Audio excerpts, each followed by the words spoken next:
PBI de pérdidas por no tener un equilibrio en la participación femenina en actividades productivas.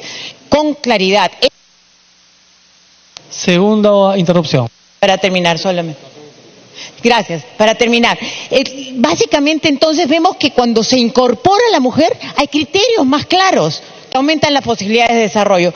Se ha probado, por ejemplo, en la industria automotriz, que cuando mujeres comenzaron a ingresar en los directorios, las decisiones mejoraron y comenzaron a atender a las clientas mujeres que las actividades eran ciegas a la presencia de la mujer. Los autos no estaban preparados para atender desde el criterio de la mujer a las familias, sino al criterio de los hombres.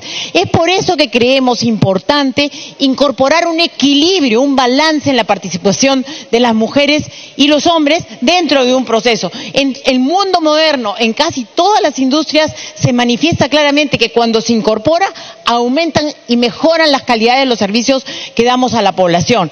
En las industrias y también en los servicios públicos. Por eso creo que es importante que incorporemos el concepto de equilibrio de la participación femenina en el Consejo Nacional de Magistratura. Muchas gracias, señor presidente. Gracias, congresista Arauz. Para que continúe, congresista Choquehuanca.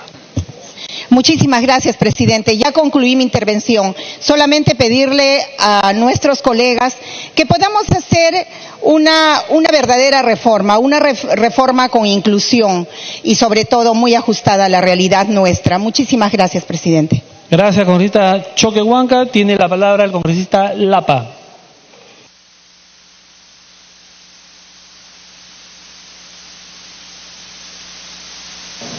Presidente, me pide la interrupción a colega Aram.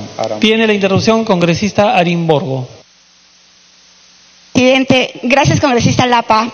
Cuando yo escucho hablar a congresistas de la bancada oficialista con tanto sentimiento por la participación mujer, ¿por qué no hablan así con el presidente Vizcarra? De 10 ministros solamente, de 19 ministros, solo 5 son mujeres. ¿Por qué no conversaron ese tema con el señor, con el ministro Ceballos cuando vino a presentarse a la Comisión de Justicia y vino con sus consejeros y las mujeres, ¿sabe para qué llegaron? Para cargarle la maleta, para cargarle los documentos. Qué fácil es imponer. Se predica con el ejemplo. Y si estamos hablando de meritocracia y estamos hablando de cuota mujer, ya quisiera ver yo qué va a pasar cuando los profesores se presenten para un examen de ascenso en escala. Le daremos la cuota mujer ahí también, o en las universidades para admitir, cuando vamos a un examen de admisión, ¿cómo va a pasar ahí también? Entonces, ¿medimos la meritocracia o tenemos la cuota mujer? Conversen un poquito más con su presidente para que tenga en cuenta también la presencia mujer en su gabinete. Gracias. Gracias, congresista Arimborgo. Le pide la interrupción. Le pide la segunda interrupción la congresista Choquehuanca, congresista Lapa. Tiene la interrupción congresista Choquehuanca. Presidente, con todo respeto, lo expresado por mí en esta tarde es un sentimiento que yo llevo aquí y de una realidad que he podido palpar muy de cerca. Yo lo único que sé, yo no vengo aquí por mandato del presidente, con un formato que me dé el presidente para que yo diga algo que ya esté establecido. Y si bien es cierto, el presidente, más bien lo quiero decir, piensa en las mujeres, es el aumento en el presupuesto de 430 millones que se ha dado en este último presupuesto para resolver el problema de la violencia y el problema de toda la previsión que se tiene que hacer para esto. Nada más, presidente. Yo creo que aquí nosotros tenemos la facultad, y esto sin el ánimo de ofender a nadie, ni de ir en contra. Yo quisiera pedir que vayamos en el camino de la convergencia. Si algo se puede, se puede. Si no se puede, no se puede.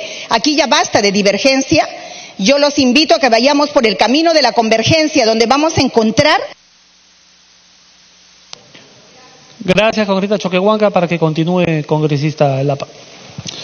Muchas gracias, presidente. Permítame saludar a todos los colegas de este Parlamento Nacional. Escuchaba, presidente, de las participaciones, que esta Constitución cumple 25 años de vigencia. En ese trayecto, presidente, también debemos señalar que el 14 de septiembre cumple 18 años la caída del régimen dictatorial Fujimori. En esa salita pasaban los jueces, fiscales, políticos, recibiendo $15,000, $30,000, $20,000. Es la historia, presidente, yo no invento, eso está registrado acá en el Parlamento Nacional. Seguimos desarrollando, presidente. Este año, nuevamente, vivimos otra experiencia, la experiencia de la corrupción. ¿Cómo se negociaba para seleccionar, elegir a los magistrados supremos, fiscales superiores, jueces primera instancia, jueces de paz letrado y fiscales adjuntos? Donde también se compraban esos puestos. ¿Cuánto cuesta un puesto? Llevaste un sobrecito, hay que buscar más votos.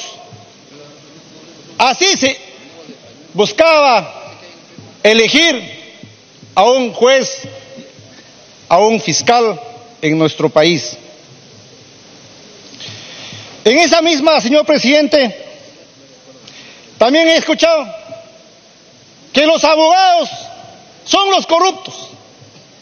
Señor, quiero dejar constancia que en el Poder Judicial, en el Ministerio Público, hay buenos magistrados. Asimismo, los colegios profesionales, hay buenos abogados. No podemos señalar que todos los profesionales del campo de derecho son corruptos. Eso hay que dejar claro, señor presidente. Y con esa posición o con ese razonamiento, puedo decir que también todos los periodistas son corruptos. O todos los parlamentarios son corruptos. No, señor. Hay buenos magistrados, hay buenos fiscales, hay buenos periodistas, hay buenos parlamentarios para sacarse el sombrero, señor presidente. Y hay que dejar también constancia en ese sentido. En esa misma, señor presidente, nosotros, como Frente Amplio, desde el inicio que nosotros llegamos aquí, hemos presentado los proyectos de reforma constitucional, lucha contra la corrupción. Particularmente mi persona, como modesto litigante en los fueros judiciales, sí sabía que se compraban puestos para ser fiscal, para ser juez. ¿Cuánto costaba? $20,000, $50,000. Depende a qué cargo postulabas. Pero no había pruebas. Pero se ha descubierto esta situación a través de esta organización que ha generado el narcotráfico en Callao, los Cuellos Blancos, encabezado por un magistrado supremo y fiscales supremos. Oportunamente se sabrá sus responsabilidades, porque la justicia tiene que llegar. Los pueblos estamos pendientes. Los hombres honestos darán justicia y dirán que este país hay que corregir. Todavía en el Perú hay hombres dignos, con honor, con dignidad. Eso queremos, señor presidente. En esa misma línea, señor presidente, la Constitución Política del Estado, en su artículo 154, casi poco nada vamos a modificar. ¿En qué sentido, señor presidente? En el segundo párrafo dice, en el artículo 154, inciso 1, dicho nombramiento requerirá el voto público. Después del concurso público, después del concurso de méritos, los magistrados tienen que votar. Y los votos son subjetivos, no son objetivos. Y eso hay que decirlo. Por esa misma razón negociaban los nombramientos. Por esa misma razón es que mandaban los sobres con su paquetito, mandando libritos. ¿Libritos qué eran? La plata. Eso es lo que se evidencia en los audios. Así se elegía a nuestros jueces que resuelven los derechos de propiedad privada, la libertad de la persona, porque en sus manos está la sociedad, porque uno busca justicia, así se elegían a los jueces. Por eso, señor presidente, solicito que debe suprimirse o quitarse este voto público. Debe ser concurso de méritos netamente objetivo. ¿Para qué? Para que no haga esos hechos latrocinios que cometen los magistrados. Muchas gracias, presidente. Gracias, congresista Lapa. Tiene la palabra el congresista Jorge Castro.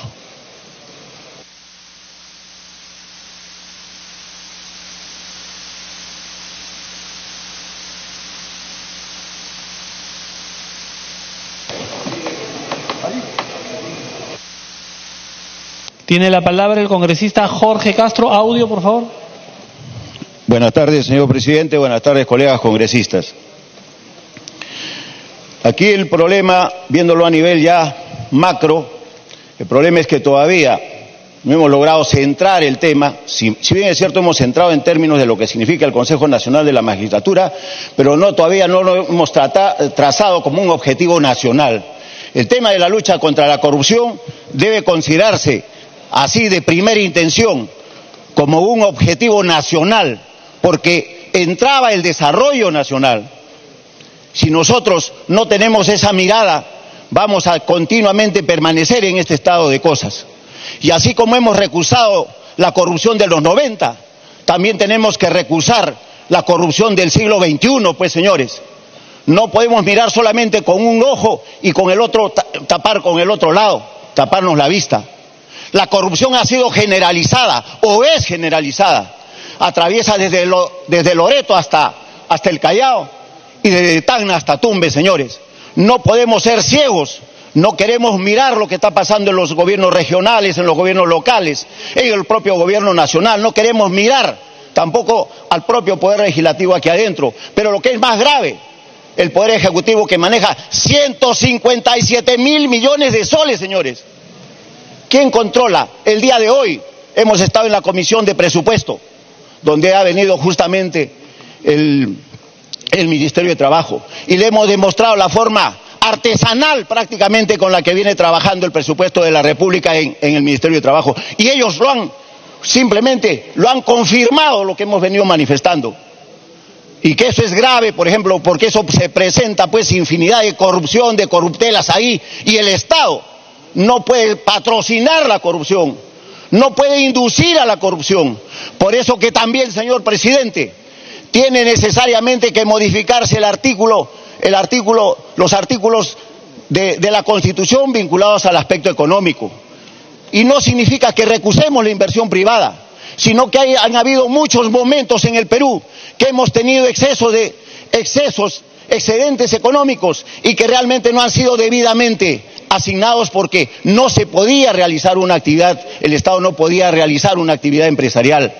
¿Y qué es lo que ha pasado? Nadie recusa, creo, las alianzas público-privadas, pero justamente una de las formas de corrupción más graves que se han dado aquí en el Perú son justamente a través de las alianzas público-privadas. Cuando supuestamente esos señores que tienen que invertir y traer de donde sea el dinero para invertir en el Perú, simplemente no traían nada. Y el Estado peruano era el que le daba el 70, 80, 90%. Es decir, les daba a las empresas gratis, sin poner mayormente ellos el capital, sin ningún riesgo. Y por eso es que necesita de una u otra manera modificarse por lo menos en determinadas circunstancias, porque caso contrario el gobierno siempre, cuando haya excedentes económicos, siempre va a comenzar a regalar el dinero como lo ha hecho con las alianzas público-privadas. Eso ha sucedido también con las adendas, ha sucedido en cada uno de los momentos, porque como teníamos excedentes económicos, simplemente era muy fácil para el gobernante de ese momento regalar el dinero y hacerla de Papá Noel. Y eso es lo que no podemos permitir, porque las necesidades están más allá de Palacio de Gobierno, están mucho más allá del propio Poder Legislativo y de cada uno de los ministerios, señor presidente. Por otro lado, tenemos que decirle, en el caso de la Presidencia de la República, el propio Presidente de la República, por más presidente que sea, no puede ubicarse por encima del derecho. Y simplemente, aparentemente, quiere empujarnos a tomar decisiones que de repente son inapropiadas, que nosotros como como Poder Legislativo estamos obligados a legislar y no podemos claudicar, no podemos retroceder, no podemos entregar nuestras funciones al Poder Ejecutivo, sino en todo caso que asuma las dos funciones, pues, y nosotros nos vamos a nuestras casas. Pero si nosotros no podemos agachar la cabeza frente a esta situación, y no es una posición de altanería, señores, es porque la propia Constitución Política del país nos da esas facultades. Y si nosotros renunciamos a esa facultad, estamos realmente de más. Y eso es lo que no podemos hacer, señor presidente. En todo caso, el presidente también debe meditar sus palabras. Es cierto, puede invocar, puede persuadir, puede indicarnos, pero definitivamente no puede asumir nuestra función. Y eso en ese sentido tenemos que estar absolutamente claros, señor presidente. Por otro lado, nosotros sí estamos decididos a marcar la cancha y los espacios que tenemos, como siempre lo hemos hecho a través de nuestra vida. Tenemos que marcar la cancha porque, señores, no podemos seguir así. Si bien es cierto, tenemos que trabajar bajo una línea de respeto, pero como decíamos al inicio, en la lucha contra la corrupción y contra cada uno de los problemas que tenemos en el país, tenemos que traducirlos claramente en un objetivo nacional. Pero ese objetivo nacional tiene que ser simplemente, señor presidente, dentro del marco constitucional, y por lo tanto tenemos que respetarnos mutuamente, el Poder Ejecutivo, el Poder Legislativo, y que cada uno haga lo que realmente le da la Constitución Política del país. Y en este sentido, señor presidente, también aquí queremos marcar simplemente el espacio del Consejo Nacional de la Magistratura, y estamos negando un hecho que es absolutamente claro, que el sistema judicial es importantísimo, el Ministerio Público. Y le preguntamos dónde estaba el Ministerio Público cuando cometían todos estos latrocinios recientemente. Recién le han robado al país, recién abrieron las oficinas del Ministerio Público, señor presidente. Por favor, ¿cuál es la responsabilidad? Hoy es la responsabilidad de Chávarri. ¿Y quiénes tuvieron las responsabilidades anteriores? ¿Y por qué nosotros tenemos que asumir la defensa de uno o del otro? Señores, cuando queremos hacer justicia, y esa es la mejor evidencia que va a tener el pueblo peruano, cuando nosotros pues marquemos también la cancha de manera definitiva y cada uno cumpla su rol para el que está. Y el Ministerio Público tiene que hacerlo, como debe ser, señor presidente. De igual forma, parte importante dentro del sistema de justicia es justamente el Poder Judicial. El Poder Judicial recién comienza a actuar, recién el señor Prado recién se da cuenta que hubo corrupción. Cuando todos sabemos en cada uno lo que hemos litigado, señores, sabemos de la corrupción asfixiante que hay, y también sabemos pues el tráfico de influencias que hay acá, que el primo, que el hermano, aquellos, señores, que no podemos tener espacio, porque el Perú lo hemos convertido en una torta, y esa torta pues la queremos repartir a tajaditas. ¿Qué torta quieren los de allá? ¿Qué torta los de acá? Etcétera, etcétera. Por ese camino no podemos transitar, señor presidente. Y eso tenemos nosotros firmemente. Aquí tenemos que firmemente darnos cuenta de que ya no podemos continuar por ese lado, porque simplemente el pueblo nos está recusando, y a todos nos está recusando. Aquí no se salva a nadie, señores. Es cuestión de tiempo. Hoy, de una manera pues lógicamente astuta, el presidente ha tomado como bandera, cuando esto realmente lo hemos debido a tomar todos como un compromiso nacional, vuelvo a repetirlo. Y el compromiso nacional definitivamente tiene que convertirse en un objetivo nacional. Caso contrario también el presidente, es cuestión de tiempo. Le damos las facultades, y más aún, con estas 4 reformas no vamos a llegar a nada. Vamos a avanzar de repente, pero muy poco. De repente vamos a satisfacer a las galerías, pero esas galerías en 3 o 6 meses, después desencantadas de la inefectividad de las... ¿Tiempo adicional? Para terminar, señor presidente, como esta situación ya engloba a muchos sectores de los sistemas pues judiciales, del sistema judicial, desde el Consejo Nacional de la Magistratura, el Poder Judicial, ¿y cuál es la reforma del Poder Judicial? ¿Y cuál es la reforma que vamos a hacer del Ministerio Público? ¿Lo dejamos así? ¿Solamente tiene responsabilidad el secretario de juzgado o el señor o el portero ahí del Ministerio Público? No, señores. Aquí la verdad es que no quieren asumir sus responsabilidades, y muchos de nosotros los protegemos a cada uno de ellos. Sabe Dios por quién estarán doblando las campanas en ese momento. Pero lo que tiene que quedar claro, señor presidente, para finalizar, es que no podemos perder de vista que el futuro está demasiado cerca. En los próximos 12 meses, si seguimos así, ya no va a ser solo el cuestionable Congreso de la República. Estoy absolutamente convencido, señores, que también va a ser recusado el presidente de la República, porque estas medidas no van a... Para que culmine, por favor. Señor presidente, muchas gracias. Gracias, congresista Jorge Castro. Tiene la palabra la congresista Aramayo. Presidente, buenas tardes. Saludando a la representación nacional. Tenemos hoy varias horas de debate en torno a uno de los proyectos de ley que ha planteado el Ejecutivo y que tiene que ver con una de las características que define la condición de ciudadanía que tiene cada país. Mira tú qué justicia tiene ese país, qué calidad de justicia tiene ese país y verás qué calidad de ciudadanía tiene. Y nosotros hemos tenido una justicia ciega, por lo menos miope o con astigmatismo. Pero no hemos tenido una justicia vista, una donde vaya el justiciable a una casa de justicia que a veces es la casa del jabonero porque el que no cae resbala. Y se encuentra con jueces, con vocales provisionales, que ya sabemos estaban en ese desempeño de esa función, quizás por algún favor. Nos encontramos con una justicia adversa porque cuesta, porque es onerosa. O sea, provisional, onerosa y con poca predictibilidad. Una justicia lejana, poco amigable, poco próxima. Una justicia no divina, una justicia de los hombres. Y el día de hoy tenemos la responsabilidad de aprobar la formación de una institución que debe permitir que elija a los jueces y fiscales que van a tener una función casi divina, elegir a quienes administren justicia en nuestro país.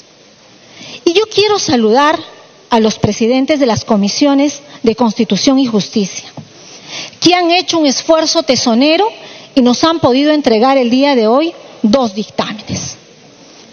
Y esos dictámenes seguramente son perfectibles, pero yo quiero marcar una posición personal respecto a 2 temas. El primero es que tiene que ver con los colegios profesionales. Los colegios profesionales son gremios, son un conjunto de personas, al final con todo gusto, un conjunto de personas con un ideal, una misión, una vocación de servicio. Y de lo que ocurrió en el CNM pasado, los colegios profesionales, ninguno hizo mea crítica de su comportamiento.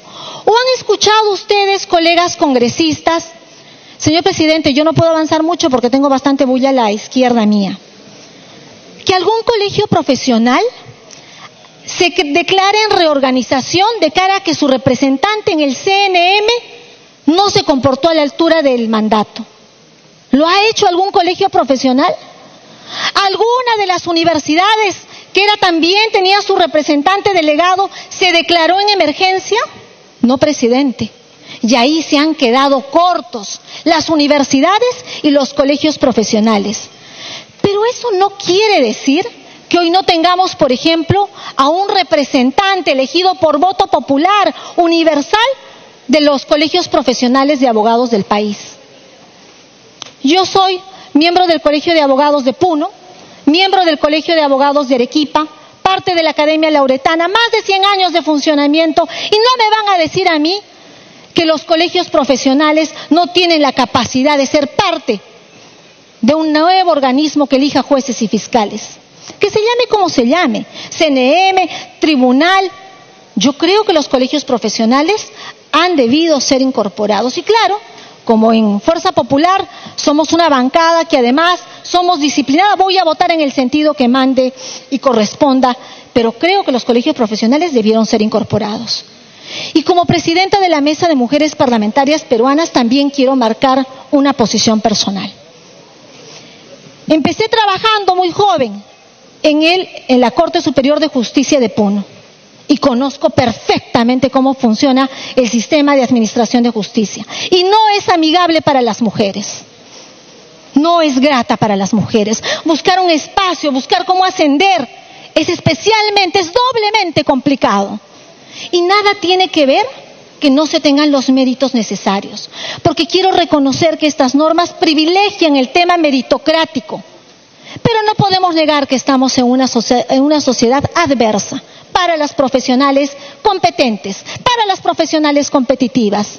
Quisiera exhortar a que se revise la posibilidad de poner una norma de cuotas en similar condición.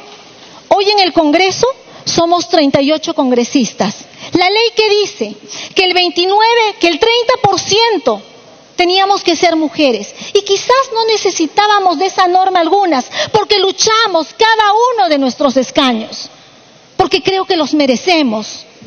Pero teníamos una norma que nos facilitaba llegar. Entonces yo quiero exhortar a los presidentes de ambas comisiones a que reconsideren la posibilidad de incorporar, quizás nos alejemos del tema de la paridad, pero podemos poner una norma de cuotas en concordancia a la ley de elecciones, por la que estamos acá, a la ley de participación política y otras normas. Este no es un país llano, este no es un país cuadrado, este es un país adverso para las mujeres, y en justicia necesitamos una mirada de mujer, necesitamos una mirada sensible, necesitamos una mirada reivindicadora. Gracias, presidente. Gracias, congresista Aramayo. Tiene la palabra el congresista Ceballos. Perdón. El congresista Reati. Sí, gracias, presidente, gracias, congresista.